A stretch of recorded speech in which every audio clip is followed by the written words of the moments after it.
ఉదయకాలం నుంచి వరకు కూడా నీ కాపుదల్లో భద్రతలో ఉంచినందుకు కూడా నీకు వెళ్ళలేని వందనాలు చెల్లించుకుంటున్నాను దేవా.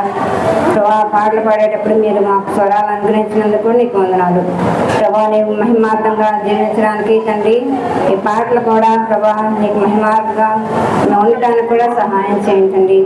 బెడ్లో మరి ఇక్కడ వచ్చి మరి జూనియర్స్గా మేమందరం ఇక్కడ చేరి నేను కనపరిచి హెచ్చించి పూజించడానికి తండ్రి నీకు వందనాలు చెల్లించుకుంటున్నాం. మీరంతైనా నమ్మదగిన దేవుడుగా ఉండి మాకు సహాయం చేయమని ప్రభా అయోగ్యరాలు నన్ను కూడా జ్ఞాపకం చేసుకోమని ప్రభా ఈ బిడ్డలకు ఏ రీతిగా చెప్పాలో ఎలా అర్థం చేసుకుంటారు తండ్రి అన్ని విషయాలు కూడా నీకు నీ చేతులు అప్పగించుకుంటూ మా ప్రభువుని మా రక్షకుడైన యేసునామమున అడిగి పెట్టుకుంటున్నాను తండ్రి. ఆమేన్.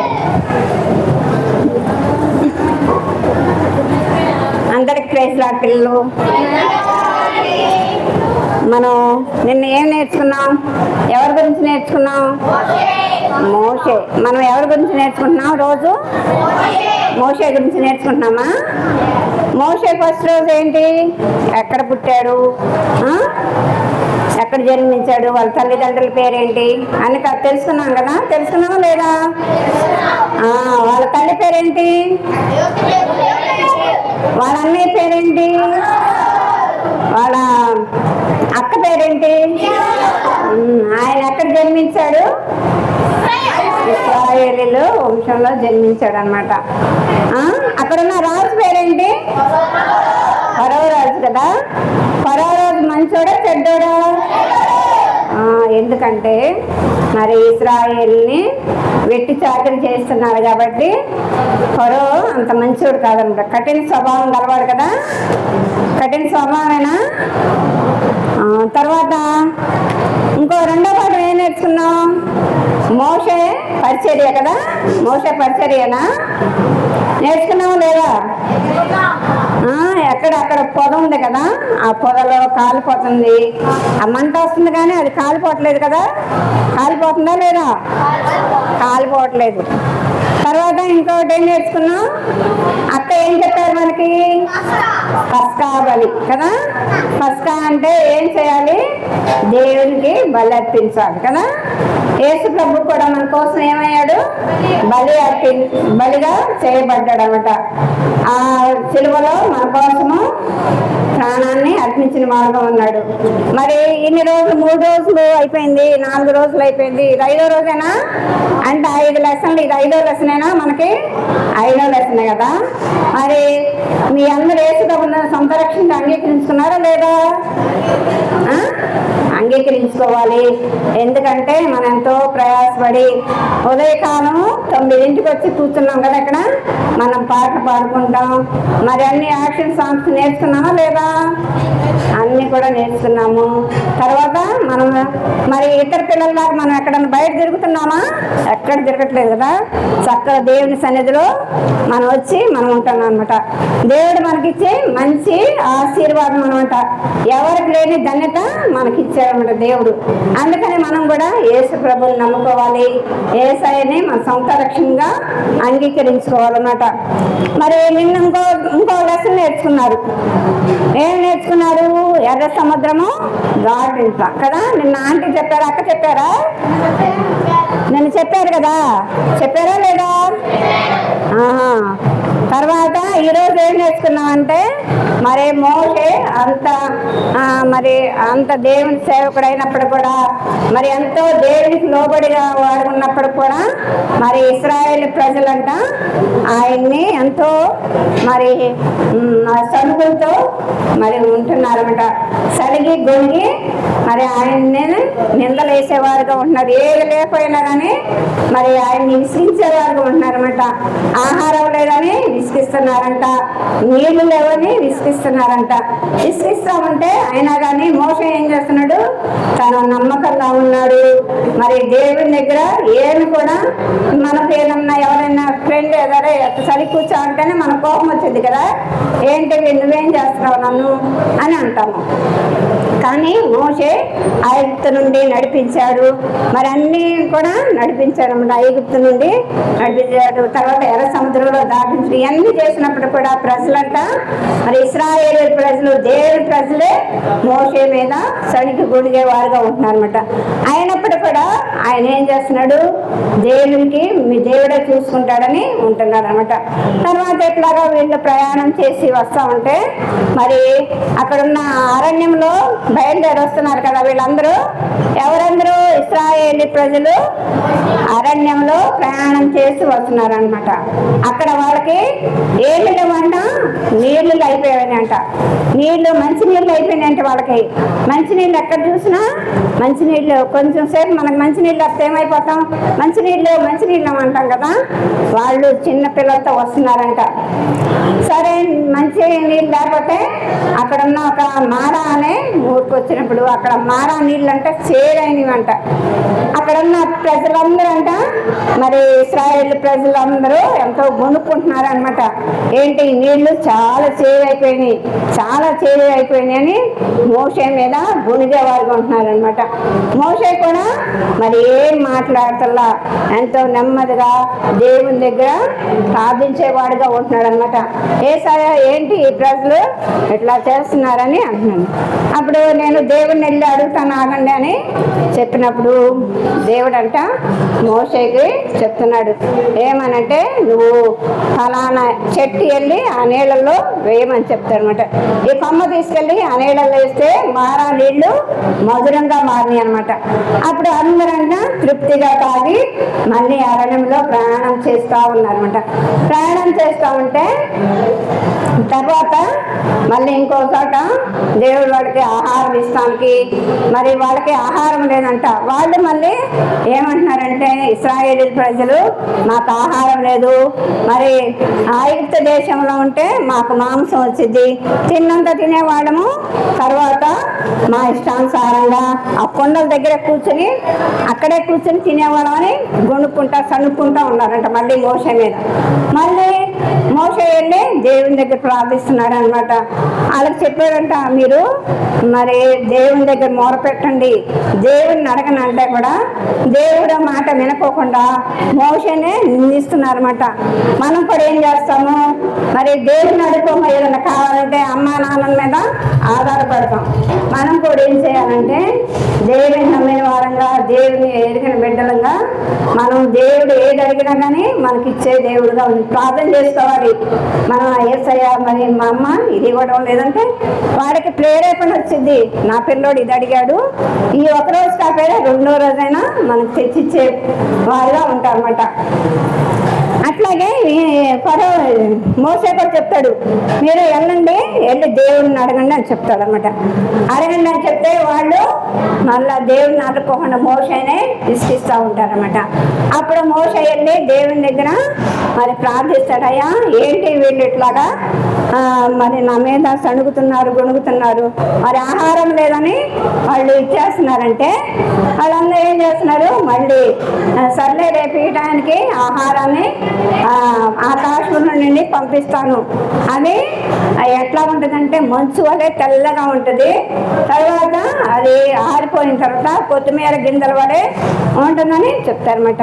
వాళ్ళందరూ చూడండి ఎప్పుడైతే ఉన్నారు ఏమి తను చెప్తాడు, మోషేకి చెప్తాడు ఏమని, నువ్వు ప్రార్థన చెయ్యి నేను ఇస్తానని చెప్తానమాట. అప్పుడు వాళ్ళందరూ వచ్చి పెద్దలందరూ వచ్చి మరి వాళ్ళ మోషేకి చెప్తారు, ఆహారం లేదని ఎట్లా అంటున్నారని చెప్తే ఆ ప్రజలందరి దగ్గరికి వెళ్ళి మరి మీరు ప్రార్థన చేయండి, ఇగో పెద్దలందరూ వచ్చి అడుగుతున్నామట, మాకు ఆహారం లేదు ఏమి లేదు ఎట్లా ఉండాలి మేము అని వాళ్ళందరూ అడుగుతుంటే మరి పెద్దను పిలిపించి అందరూ అడుగుతున్నామట. చల్లారేసరికి ఏం చేస్తున్నారంటే మరి దేవుడు మన్నాను కురిపించాడు. మన్నాని పైనుండి ఆకాశం నుండి కురిపించేవాడుగా ఉన్నాడు. చూడండి మన్నాను ఏరుకుంటున్నారు, మీరు ఏరుకోండి, మీకు సరిపోయినంత మట్టుకే ఏరుకోండి అని చెప్తున్నాడు. ఆకాశం నుండి మన్నాను కురిపించిన దేవుడుగా ఉన్నాడన్నమాట. అందుకని వాళ్ళందరూ కూడా ఎంతో నెమ్మదిగా సంతోషంగా ఉన్నారు. చూడండి అదే మన్నాను ఏరుకుంటున్నారు, తర్వాత వారికి సరిపోయినంత ఏరుకుంటున్నారు అనమాట. ఏరుకుని దేవునికి మరి దేవుణ్ణి ఇంకా ఇసుకిస్తున్నారనమాట. ఇంకా మాకు ఆహారం కావాలి, ఇంకేం కావాలంట వాళ్ళకి, పూరేళ్ళు అంట. ఏం కావాలి? మాంసం కావాలంట వాళ్ళందరికీ. మాంసం కావాలంటే దేవుడు అక్కడ ఆకాశంలో నుండి పూరేళ్ళని కురిపిస్తాడనమాట. అదే మీరు తింటా ఉండండి అని చెప్తాడనమాట. మళ్ళా ఇంకా ప్రయాణం చేసి వెళ్తా ఉంటే ఇంకా కొన్ని చోట నీళ్లు దొరకవంట. అప్పుడు కూడా దేవుడు మరి ఇశ్రాయేలు మోషేని ఇసుకిస్తున్నారన్నమాట. ఏంటి మాకు నీళ్లు కూడా లేవు, ఒక చోట చేదు నీళ్ళు అయిపోయినాయి, మళ్ళీ ఈ బాగు చేశాడు దేవుడు. తర్వాత ఇక్కడ నీళ్ళు లేవు అని పిల్లలందరంట ఏడుస్తున్నారంట. ఇక చూడండి మంచి నీళ్ళు లేవని పిల్లలందరినీ తీసుకుని వచ్చారంట. వస్తే మరి వాళ్ళందరూ మరి ఇసుక్కుంటున్నారంట. మళ్ళీ ఇసుక్కుంటా ఉంటే ఈ బండని కొట్టు మాట్లాడని మోషేకి చెప్తాడు. బండని కొట్టమని చెప్తాడంట. ఇది ఇక్కడ బండ నుండి నీళ్ళు వస్తాయి కదా, బండను కొట్టమంటే దేవుడు మరి మోషే ప్రార్థన చేసినప్పుడు నువ్వు బండను కొట్టు నీళ్ళు వస్తాయని చెప్తాడన్నమాట. అప్పుడు మోషే ఏం చేస్తాడు, బండను కొట్టేవాడు ఉంటున్నాడు అనమాట. అందుకనే తన జీవితంలో కూడా మరి ఎంత ఇక్కడ తర్వాత ఇట్లాగా వాళ్ళ ప్రయాణం అయిపోతుండగా మళ్ళా దేవుడు వాళ్ళని అన్ని చోట్ల నుండి నమ్మకంగా తీసుకుని వెళ్ళేవాడుగా ఉంటున్నాడు అనమాట. తీసుకుని వెళ్ళి మరి మన పాప జీవితాల నుండి, మన పాప లోకం నుండి దేవుడు విడిపించేవాడుగా ఉన్నాడు. మనం దేవుణ్ణి సొంత రక్షణగా అంగీకరించే వారంగా ఉండాలి. తర్వాత దేవునికి నమ్మకమైన వారంగా ఉంటే దేవుడు మనల్ని మరి నమ్మకంగా ఏర్పరచుకుంటాడు. ఎట్లు జరగనా? దేవుడు మరి మనకి ఏది అడిగినా కానీ ఇచ్చే దేవుడుగా ఉంటాడు అనమాట. తర్వాత దేవుడు మనకి ఏది అడిగినా కానీ ఇచ్చే దేవుడుగా ఉంటున్నాడు అనమాట. మరి మోషే కూడా మరి దేవుని దగ్గర ఎక్కువ ప్రార్థన చేసేవాడు. ఏది అడిగినా మరి ఇశ్రాయేలు ప్రజలు దేవుణ్ణి మరి ఇసుకిస్తున్నారు అనమాట. అన్ని చోట్ల కూడా మీరు నిర్గమాకాండం 15వ అధ్యాయం 16వ వచనంలో, 16వ అధ్యాయం 17వ అధ్యాయంలో కొంచెం ఇంటికెళ్ళి చదువుకుంటే మోషే జీవిత చరిత్ర, ఇశ్రాయేల్ జీవిత చరిత్ర అంతా ఉంటుందన్నమాట. వాళ్ళు ఎంతగానో మోషేని ఇసుకించేవారుగా ఉంటున్నారన్నమాట. తర్వాత ఈ రీతిగా ప్రయాణం అయిపోవచ్చు. వాళ్ళు ఉన్నప్పుడు కూడా దేవుడు వాళ్ళని ఆశీర్వదించాడు. మరి వారికే దేవుడు మంచి కార్యాలు చేస్తా ఉన్నమాట. మరి అన్ని సణుకులు గొణుకులు ఉన్నప్పుడు కూడా మరి ఏం చేస్తాడు మోషే వారి మీద విసుక్కోకుండా మరి వాటిలో ఇంకొకటైతే ఈ దేవుని అడగకుండా వెళ్ళిపోయేవాళ్ళు. కానీ మోషే అంట ఈ భూమి మీద ఉన్న వారందరినీ కూడా మిక్కిలి సాత్వికుడంట. అందుకనే మరి ఆ సాత్వికుడుగా ఉండమంటే మరి ఇశ్రాయేలీలు మరి అక్కడి నుంచి మరి నడిపించిన వాడుగా ఉన్నాడు. మరి ఎన్ని తెగుళ్ళు వచ్చినాయి ఐగుప్తు దేశంలో వారికి, మరో ప్రజలకి ఎన్ని తెగుళ్ళు వచ్చినాయి చెప్పండి? 10 తెగుళ్ళు వచ్చినాయి కదా. ఆఖరికి ఏ తెగులు ద్వారా వారు వచ్చేసారు ఇశ్రాయేలు ప్రజలు? ప్రతి తొలుచును చనిపోయిన తర్వాత రాజు ఏం చేశాడు, వారిని పంపించేవాడుగా ఉన్నాడు అనమాట. ఆయన కఠిన హృదయము మరి అంత కఠిన హృదయం అయిపోయిందనమాట. అందుకనే మనం కూడా మన జీవితాల్లో దేవునికి నమ్మకమైన వారంగా ఉంటే దేవుడు నమ్మకమైన కార్యాలు మనలో చేస్తాడు. మన హృదయాన్ని కఠినపరచుకోకుండా దేవుడికి మన హృదయాన్ని ఇవ్వాలి. మరి ఎంతో రీబేస్ జరుగుతుంది, ఎన్నో పాఠాలు వింటున్నాము, క్లోజింగ్ లెసన్ కానీ మెయిన్ లెసన్లు కానీ వింటున్నాం అనమాట. మన సొంత రక్షణగా ఎప్పుడైతే దేవుడిని అంగీకరించామో దేవుడు మన కార్యాలు అన్ని సఫలం చేస్తాడు. మన చదువుల్లో కానీ మన ఇంట్లో కానీ ఎక్కడ వెళ్ళినా కానీ దేవుడు మనకి తోడుగా ఉంటాడు అనమాట. మరి ఇదివరకు రోజుల్లో మేము వీబేస్కి ఎన్ని గంటలకు వెళ్ళేవాళ్ళం తెలుసా? 7 మందిరంలో ఉండాలి. ఈ రోజుల్లో మనకి చక్కగా 9 చక్కగా రెడీ అయ్యి వచ్చేవాళ్ళు. మేము 7ంటికి మళ్ళీ మందిరంలో ఉండాలి. ఉండకపోతే మళ్ళీ ఆబ్సెంట్ వేసేవాళ్ళు. మనకి 10ంటికి దాకా అయిపోయిన దాకా పాటలు అయిపోయిన దాకా అని వస్తున్నారు కదా. మేమైతే 7ంటికల్లా మందిరంలో ఉండేవాళ్ళం. మేము చిన్నపిల్లప్పుడు ఎంత దూరం అనుకుంటున్నా, ఇక్కడ నుంచి చాలేంద్ర అంత దూరం మా ఇంటికి మందిరానికి అంత దూరం కూడా నడిచి వెళ్ళేవాళ్ళం. ఎందుకంటే దేవుని మీద ఆసక్తి. మళ్ళీ మా ఇంటికాడ ఎంతమంది ఉండేవాళ్ళం అనుకుంటున్నా, 10 మంది పిల్లల్ని తీసుకుని వెళ్ళేవాళ్ళం మేమందరం కూడా. అయినా కానీ అందుకనే దేవుని దగ్గర ఆసక్తి ఉండమంటే మనం ఏది అడిగినా కానీ. మరి మోషే అంత కఠిన స్వభావం ఉన్నప్పుడు కూడా ఆ ఇశ్రాయేలు ప్రజలు మోషే ఏం చేశారు? నమ్మకమైన వాడుగా, సాత్వికుడిగా ఉన్నాడు. ఎప్పుడైతే చేసాం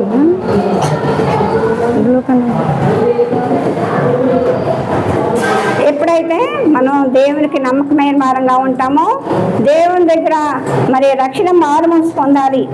రక్షించబడ్డామంటే కాదు కానీ మన మాటలు కానీ మన ప్రవర్తన కానీ ఎంతో దేవునికి మాదిరికరంగా ఉండాలి. ఈ బిడ్డలు VBSకి వెళ్తున్నారు, మారారు అని చెప్పుకునే వారుగా ఉండాలి. వీరు మన మాటలు కానీ మన ప్రవర్తన కానీ మాత్రం వీడు VBSకి వెళ్ళాడు, 5 రోజులు వెళ్ళాడంట, ఏమి నేర్చుకోలేదు, వీడు చెడ్డ పనులే చేస్తున్నాడు, చెడ్డ మాటలే మాట్లాడుతున్నాడని మన ఇతరులు చెప్పుకోకుండా ఉండాలి. మన ఫ్రెండ్స్ కానీ మన స్కూల్కి వెళ్తాం కదా, సెలవులు అయిపోయింది, మరి దేవుని వాక్యం మర్చిపోకూడదు. దేవుని వాక్యం మర్చిపోకుండా మరి దేవునికి నమ్మకమైన వారంగా మనం ఉంటే దేవుడు ఏది అడిగినా కానీ మనకి ఇచ్చే దేవుడుగా ఉన్నాడన్నమాట. మన తప్పులన్నీ దేవుని దగ్గర ఒప్పుకుంటే ఆయన క్షమించే దేవుడు. తర్వాత రోజు మనం ఏం చేయాలి? దేవుని వాక్యం చదువుకోవాలా. పొద్దున్నే లేసి ప్రార్థన చేసుకోవాలి. 2 మాటలే చదువుకోండి వాక్యం. ఉదయకాలం చదువుకుంటే మళ్ళీ సాయంత్రం పడుకునేటప్పుడు 2 మాటలు చదువుకోండి. యేసయ్య మిమ్మల్ని ఆశీర్వదిస్తేనే దేవుడు మిమ్మల్ని ఫలింపజేసే వాడుగా ఉంటాడు. మన పాపాలన్నీ దేవుని దగ్గర ఒప్పుకునే వారంగా ఉండాలి. తర్వాత దేవుని దగ్గర ఎప్పుడైతే నమ్మకంగా ఉంటామో మనం ఏది అడిగినా కానీ ఇచ్చే దేవుడుగా ఉంటాడు అనమాట. ఈరోజు కంటదాకా ఏంటి తెలుసా? యోహాను సువార్త 6:35. చెప్పండి. యేసు వారితో ఇట్లా, నేను జీవాహారం నేనే, నా యొద్దకు వచ్చువాడు ఏమాత్రమును ఆకలి కొనడు, నా యందు విశ్వాసముంచువాడు ఎప్పుడు దప్పికొనడు.